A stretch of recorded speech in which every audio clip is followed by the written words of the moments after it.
Whoa. We don't need to speed up the process. Let's take our time with this. Because this is the non-microwave truth. I am CL Whiteside, the little man that could, the little man that would, and this is brought to you by Time of Grace. I got a special guest today, NBA player, lottery pick, coached him for 4 years, even coached him a little bit in football. He could have been an all-conference quarterback, played some football. And it's funny because I remember him back in the day when he used to come to basketball camps with his brother and the attention to detail that he would have. From Duke University, a 6'7" guard, Kon Knueppel. What made What's up, you Whiteside? choose 6'7", by the way? I thought you were 6'6".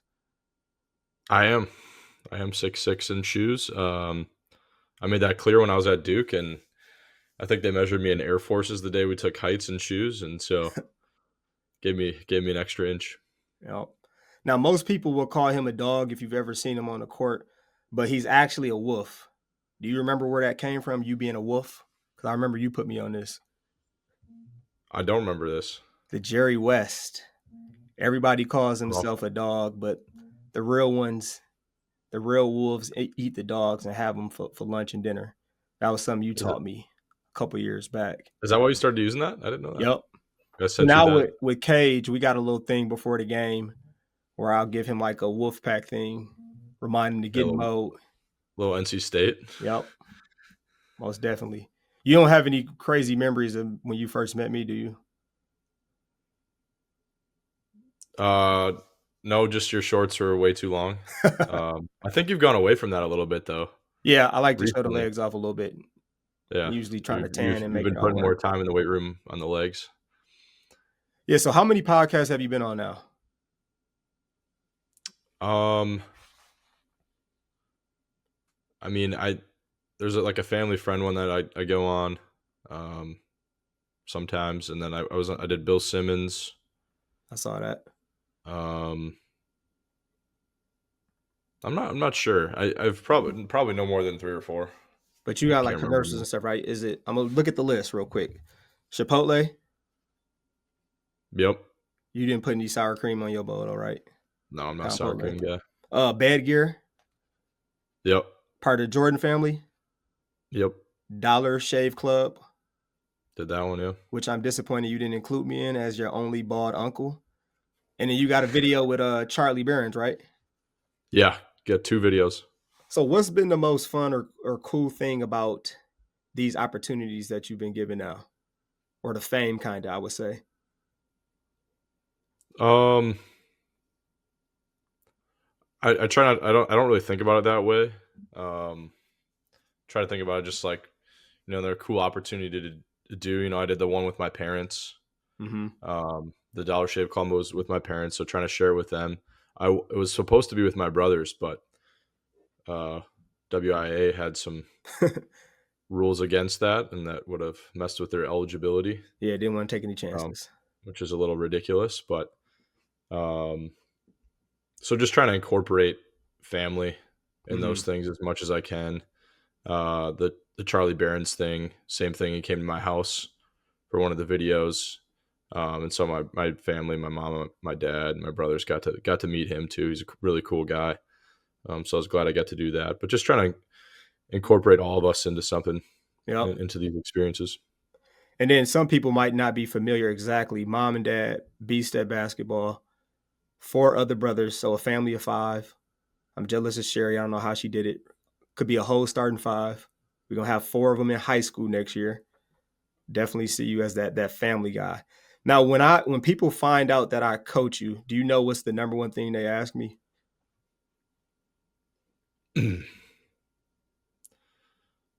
I don't. They usually ask me, did you know he was going to make it? Or when did you figure out he was going to make it?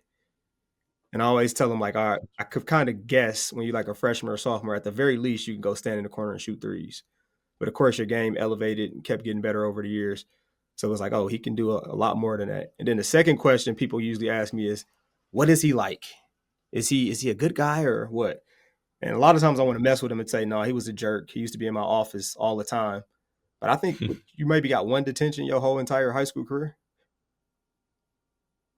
Two, I Two. think. So parking somewhere you shouldn't have parked. Yep. And what was the other one? I was playing Wordle on my phone. Oh, you got caught on your phone? I lied about it too. So Who caught you? Mrs. Hebner. Oh, Mama Heaps. Mama Heaps got you. Yep. But I appreciate you coming on today. And for those who aren't familiar with this podcast, it's a podcast that challenges culture's truth and perspective, and we want to do it from a biblical standpoint. So it's super awesome to have you on here today, and it could be for a number of different reasons. When we were back in the day in high school, Kon went 30-0, Gatorade Player of the Year. Should have been an All-American, but that probably gave you a little more ammo. ACC MVP and a lottery pick. But the real reason I wanted you on here today is because Kon is a man of God. He's a follower of Jesus, and this is a different platform and different opportunity. So could you kind of share what's been your faith journey, or explain your faith journey? Yeah, I mean, I think it really starts with my great grandpa, who came from Germany, and that's on my dad's side. And so when he came over, he ended up becoming a pastor. And so he was a Wells pastor for a long time, and then my grandpa started at WLC, so kind of got the whole that college going. Helped Dr. Greenfield, and so I think it's really a generational thing, passed on to my parents or my dad, and then who married my mom, and my mom converted she was Christian, but she converted to the Wells. Mm-hmm. And then they always had me in Lutheran grade school, K to 12. And then obviously went to Wisco for 4 years. So that was something that was important to them. And so, I mean, I think that's how it's supposed to be. And that's how God wants, Christians to live. They want them to live that out and then pass it down to their kids. And they want that to be a generational thing. And I think that's really cool. Yeah, train up a child in the way they should go. I don't think I knew, or maybe I just forgot, that your great grandpa was a pastor. And just for those who aren't familiar, Wells is like a Lutheran synod, because there are a bunch of different denominations. It's just a type of denomination. All right, but tell us a little bit more about your family, because everyone doesn't know. Like, I know, but yeah, tell us a little bit about your family. Yeah, I mean, my dad is one of 6, so big family on his side, and my grandpa was the athletic director at WLC for a long time, and kind of helped develop WLC as it was going from a 2-year school into the 4-year college that it is now. And so faith was important to my dad and his brothers.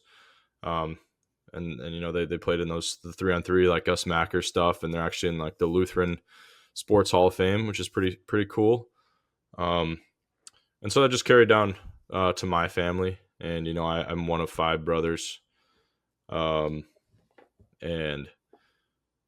we went to St. John's Tosa, K to 12, and that was something that was important to my parents, having a Christian education, and my dad went to high school at Wisco, so we ended up going there, and I think just the being involved in something like that on a daily basis is really good. It makes it easier on the parents, especially when both my parents work, to be able to know and trust that we're getting, good information about Jesus in school.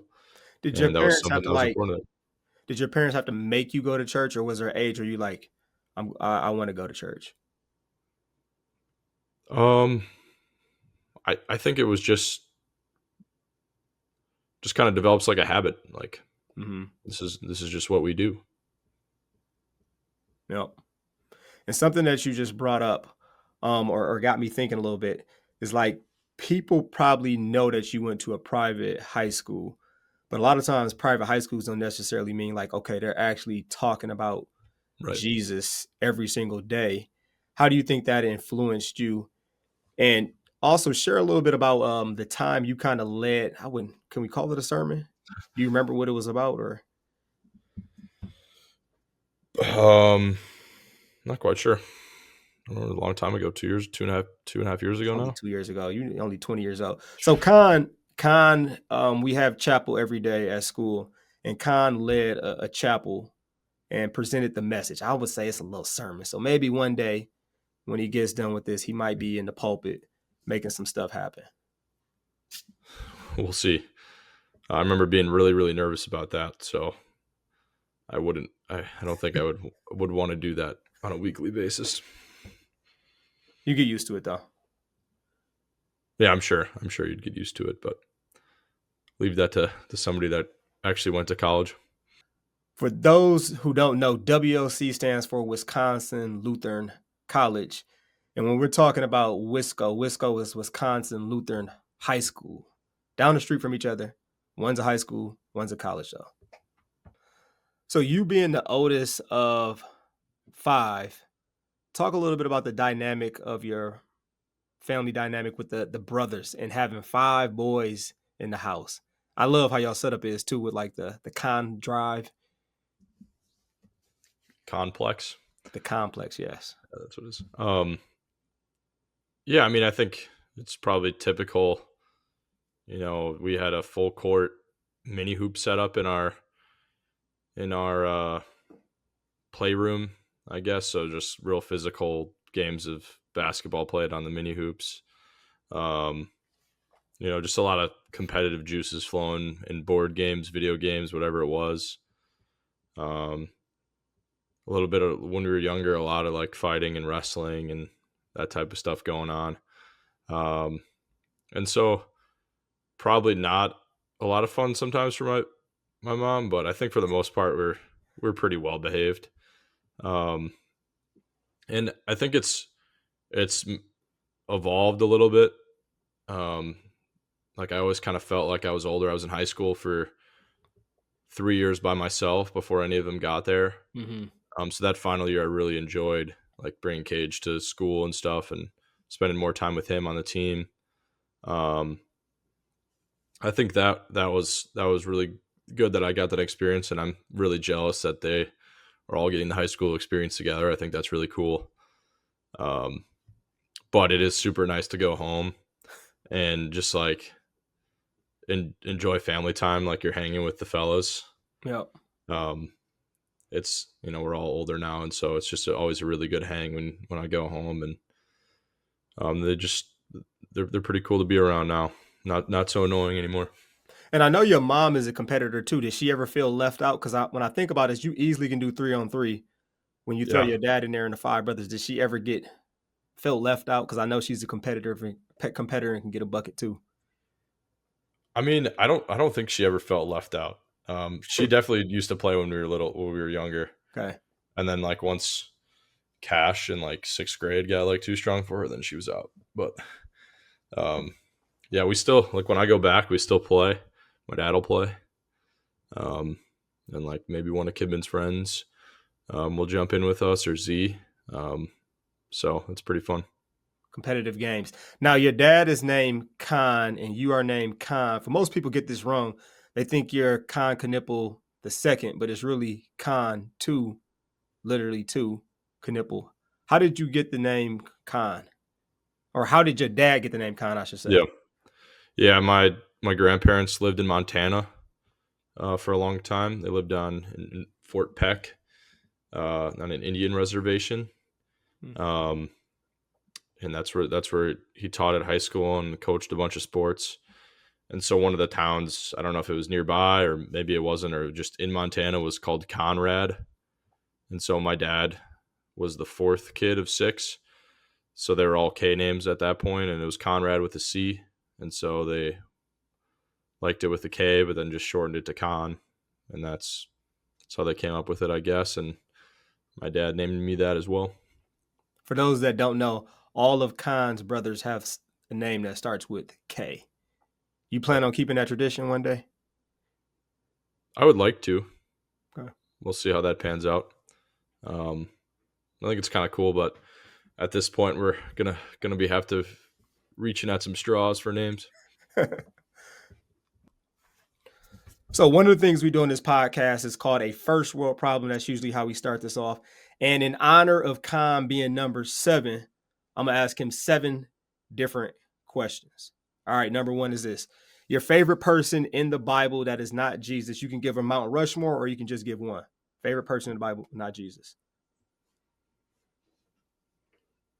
A little recency bias. I've been reading Job, Okay.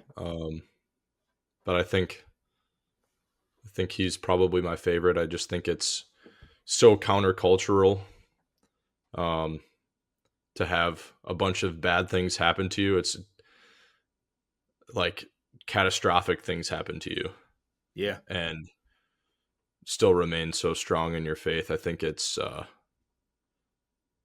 really remarkable. And so he's probably my favorite. Okay. What do you think was the fruit from the tree of knowledge, tree of good and evil, that Adam and Eve ate? If you had to guess, what would you guess is the fruit? Probably like a peach. You a peach type guy? Nectarine. Something juicy. Yeah, probably. I always had Those this taste thing best. like, when they ate it, did they become drunk or something? Or like, how were their eyes open, in what form or fashion? All right, question number 3. When Jesus turned water into wine, was the wine that good, or did it change, like their taste buds changed? Did it fit their taste buds? I think it was just that good. I think everybody has a general knowledge of what tastes good. So I would assume it's the same wine. And I can't ask Khan what's his favorite wine because he's only 20, so I don't no know. wine for him yet. All right, guess the height and the weight of Samson. I remember you talking about this and thinking that he's like a thin guy. I did have a That is true. good thought about it though when I saw this was going to be a question. I think he's got to be tall enough to be able to reach 2 pillars with his wingspan. Oh, I never thought of that. So like in between, like you think about how wide are those apart typically. So I think he's got to at least be a tall guy. Okay. So I kind of like your skinny thing though. Maybe he's like 6'5", Yeah. With 180 long or something. wingspan, 7-foot wingspan. Yeah. Yeah, my thought process with that is, why would people try a dude who's like 8 feet tall and 300 pounds? They would know how strong he is and where that strength came from. But with Samson, it was Right. like, what makes him so strong? But I never thought about the length. And of course, in basketball, length matters a lot. Would you rather spend 3 days in the belly of a huge fish like Jonah, or a night in the lion's den like Daniel? Night in the lion's den. Why is I that? think it'd be easier to breathe. Was it? Yeah, I'm gonna go with that one because it was just one night instead of 3 days. That's definitely the thing I thought about, In the one water. night. Yeah. What Bible story or account in the Bible do you feel like relates most to sports, or relates most to you personally?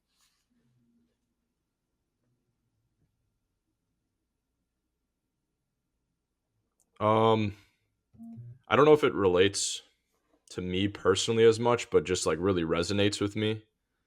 I think is the one where all the Pharisees want to stone, whether it's like a prostitute or a promiscuous woman Yep. or whatever. And Jesus says, let the one who has never sinned cast the first stone. That one's just always so, like, again, countercultural. And just really every time I read it, it's just like, man, that's good stuff. Yep. Good reminders for all of us on where we came from and what Jesus has done for us. The last question of the 7. What do you think stresses athletes out the most, or makes them anxious, or gets them worried? Athletes specifically, I think their performance. I think sports are like a next play. Mm-hmm. Especially basketball is a next play game. It's always offense. There's always going to be the next defensive possession into the next offensive possession, or you have a bad game, there's always into the next game. But I think your performance in a previous game or in a previous possession can definitely affect future games or future possessions, because you're just worried about how you did, um, or what you did in over maybe what you have to do. Yeah. Um, This past year at Duke, did you have any times where you like it was getting to you a little bit, or you were yeah, putting a different definitely. type of pressure? Yeah, definitely. I just remember early in the year, like struggling with my shot. Mm-hmm. That was hard. But I made it worse for myself because I was worried about the shot. If I just kind of like, all right, that was just they weren't going in tonight and just focused on the next game, Yep. it might have gone away right away. Yeah, But because you dwell on it. I think the first 2 or 3 games you came out like a gangbuster, and then it was like a 2 or 3 game stretch where it was a little rough, but Yeah. definitely ended up figuring it out. All right, ladies and gentlemen, what I want you to do, if you have a question for Kon, I want you to hit it in the comments. I'll try to ask him, or I might answer. I'll ask him if I can answer it, or I'll get a hold of him to answer that question. And this is our first world problem. It is dinner time. The title of our episode is The Blue Devil That Loves God. We're keeping this going with Kon Knueppel. Kon, what is your favorite Bible passage? Or maybe even a life passage, you would say? Yeah, I guess my confirmation passage, for to me to live is Christ, to die is gain. Just a really good reminder that, our time on earth is temporary. So use it wisely, use it to praise God and make sure other people do the same and share that love of Jesus, but also that in death is victory. Yes, and I think that's a completely different perspective for those who have hope in Jesus. When you don't have hope in Jesus, it's like people want to kill to be in the position that you're in, but it's like, does it matter if what does it profit a man to gain the whole world and lose his soul? Or for the soul. Yeah. Now, when you look at Jesus, what do you think makes him unique compared to other religious leaders or other leaders, period? I think the humility, the ultimate humility, and I mean, obviously the forgiveness, and the fact that it goes hand in hand, the humility and forgiveness to sacrifice yourself for all sins of all time. I don't think any other religious leader can live up to that or even preaches that. Yep. And so the only true person that lived up to what they preached. Yeah, especially when you know somebody's going to do you wrong and they're not going to be able to pay you back in the right way, I should say. Right. So I think you're the third athlete that I've coached that's ended up being a professional or making it to the professional level. And I think when we've had conversations and you've seen how we kind of operate, like it's super cool that you have made it, but in a way it doesn't matter. And I know sometimes people will say, like, would you rather have them make it professionally or would you rather have them do X, Y, or Z? But I think the big thing is we never, ever, ever want to have somebody make it and then they forget who Jesus is and forget about their faith, no matter what position they are in. And you talked about something big with Jesus being humble. How do you stay humble, or is it hard for you to stay humble with all the different ways that you have been blessed and the position that you're in?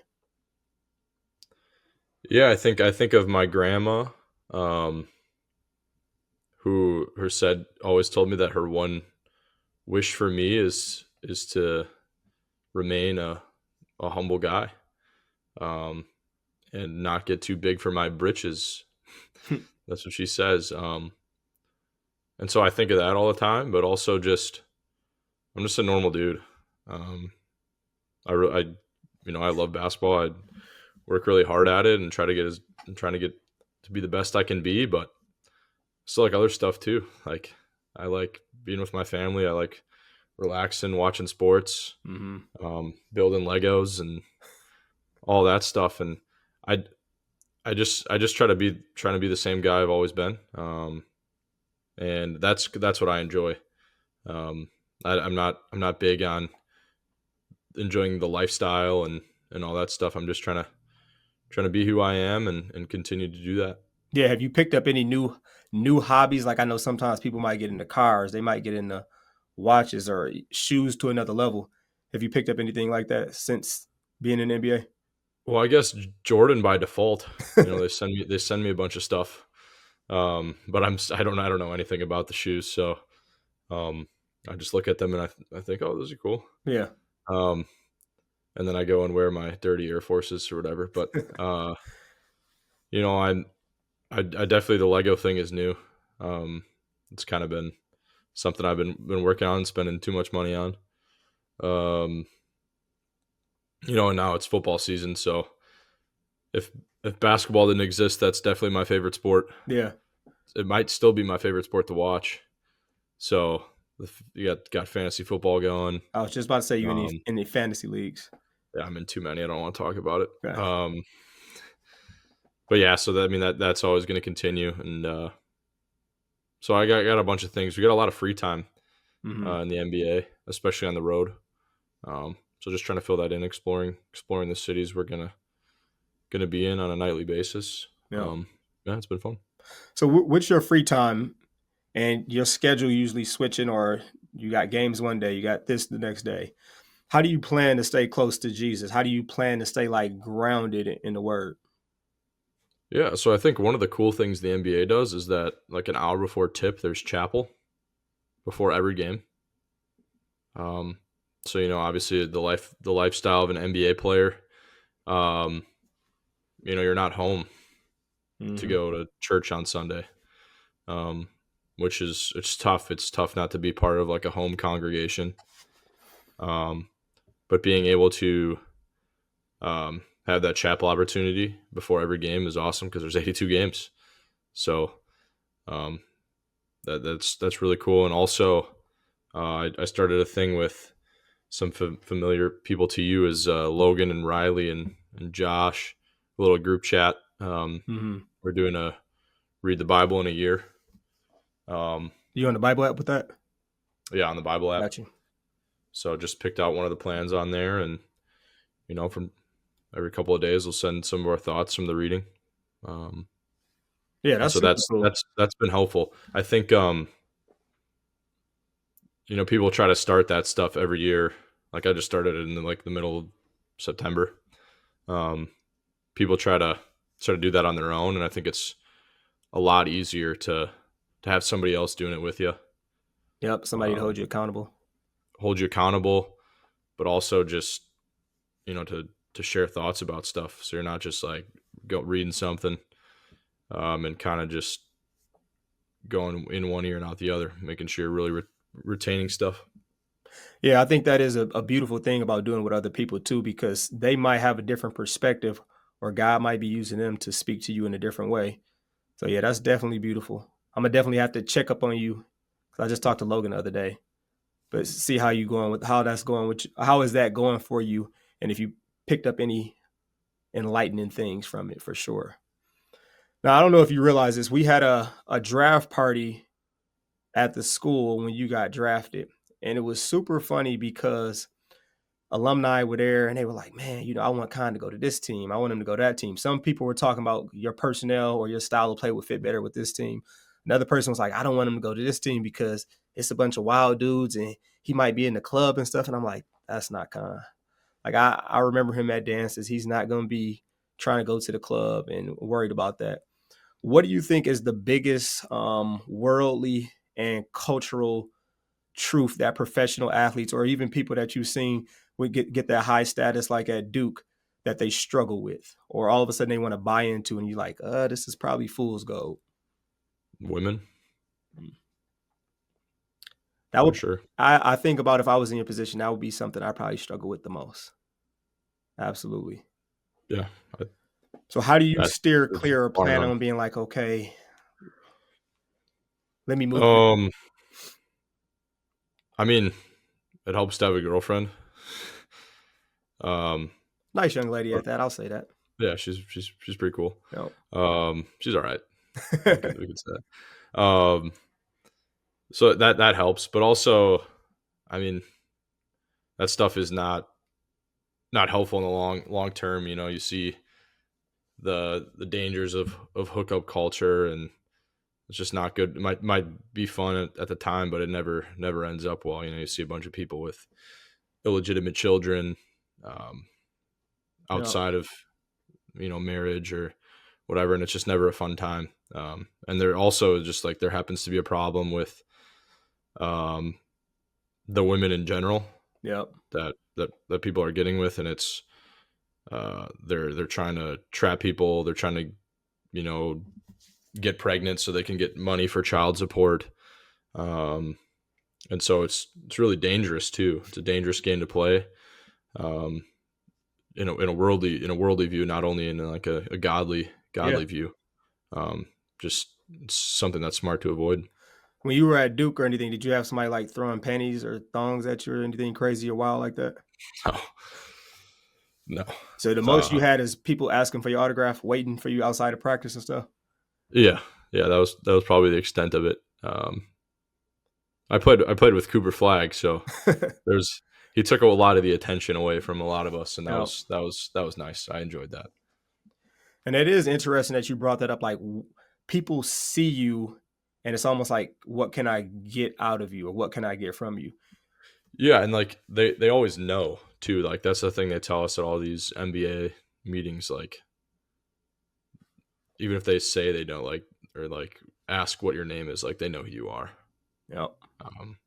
And so and that's why a lot of athletes feel lonely and excluded, because they feel like the only people that like try to get in touch with them are trying to exploit them, and that a lot of players don't have like great family situations Yep. that they're Like, coming who can from. you trust? Yeah. So they just feel like they can't trust anybody, and I'm very blessed in that way. Like I got a good support system around me, so Yeah. it's really helped me out a bunch. And it's interesting because I'm conscious of that too. Like asking you to do this podcast, I was like, man, do I want to ask him? Because I know so many people are like, no, I'm definitely gonna ask him.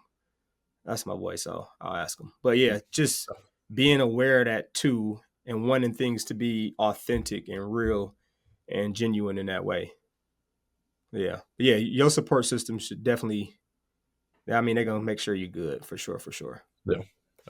Now going to Duke this past year, this is my first time. Like I've been to Lambeau, been to Pfizer, been to Brewer games, been to all these different sports. Going to Cameron Indoor probably was like the wildest experience on the Cameron Crazy. Like that was a whole nother level of like focus and dedication and knowing who you are, knowing all this stuff about you. Taking I think a Uber or Lyft there, and they're talking about how they camp out. I don't know if it was weeks or months before the Carolina game. Yeah, weeks. What are some ways that you've been treated that's you like, man, this is almost like a form of worship, or you'd be like, this is super weird how this person or these people are treating me? Like, what are the weirdest ways you've been treated, I should say? I think it's just when people get like really awkward trying to. I mean, I get it, like awkward asking you for a picture, especially when you're like the same age as somebody. Yeah. But I can see how that can be like, it is kind of weird to ask somebody for a picture. So I can see how that could feel a little uncomfortable. I think, like the Duke camp out thing, like I wouldn't say that's weird, because it's just such a dedication to the school, and and like the actual Duke like basketball in that area is so important, and especially Duke basketball. If you're a student at the school, like that's like part of the reason you went there. Yeah. And so I think that's kind of cool. I can't remember, what game did you come to? Who did we play? Stanford. Okay, so yeah, y'all blew them out. Yeah, that was like I think that was the most efficient offensive game of the college basketball season. Yeah. You were firing on all cylinders. That was a good game to be at, especially for the crowd. And I don't know if I really have a good answer for that one. Do you ever feel like people are treating you bigger than a human being, or almost like a god? Or that you haven't really experienced that yet? I don't feel that way. I think it maybe one is like people that you've known a little bit for some time, and they start treating you a little differently. or maybe you didn't know them that well and now they think they really knew you. Yeah. Um, Like, Kon, that's my boy. And it's like, bro, we had one class together. We didn't even talk. yeah, like something like that. But I think, again, like the people that are around me and have been around me for some time are great, and um, they've done wonders for my life. Now, so we've seen these athletes like who are super big in their faith and public about their faith. I think the one that pops to my head most is probably Tim Tebow. But I look in today's game, we got like CJ Stroud, who's pretty boisterous and outspoken. I think maybe if you Google something, you'll see like Steph Curry, they'll say he's a Christian. Or the other day I posted something on TikTok and it was like Kobe talking about carrying your crosses, but I don't remember him talking about it like that when he was playing. What is your approach, or how do you plan on using your platform in that regard in terms of like sharing your faith? Yeah, I mean, I think Tebow's like an excellent example. Like he guy's basically a pastor. Yeah.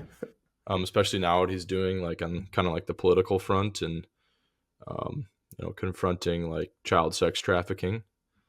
And so he's trying to become like kind of the poster boy of that.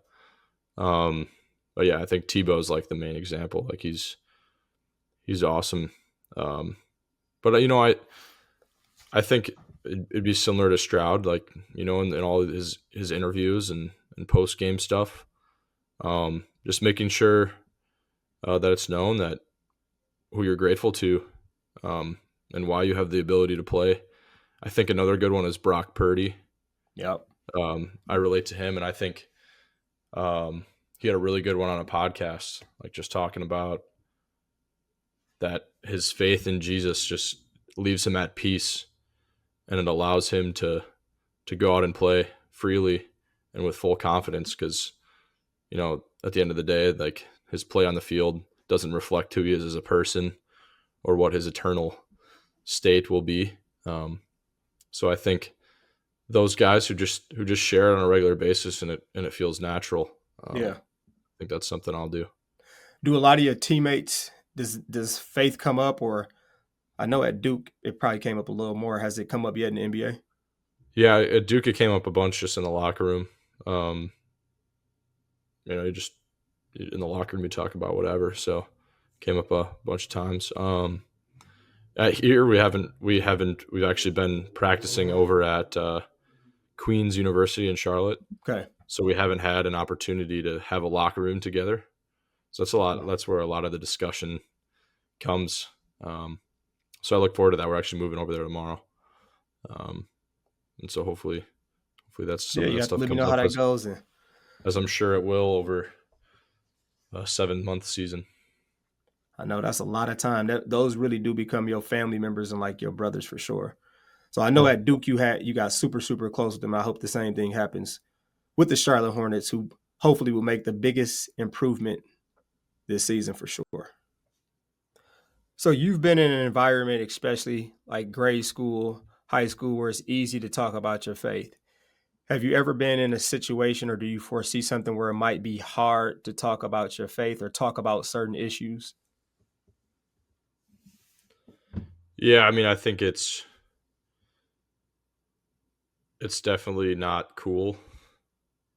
And I think God makes that known to us, that like stuff isn't going to be received well all the time. And I think for the most part, like being in America, like you can share your religious beliefs, but there's always kind of a we don't know how we're going to treat you. Yeah.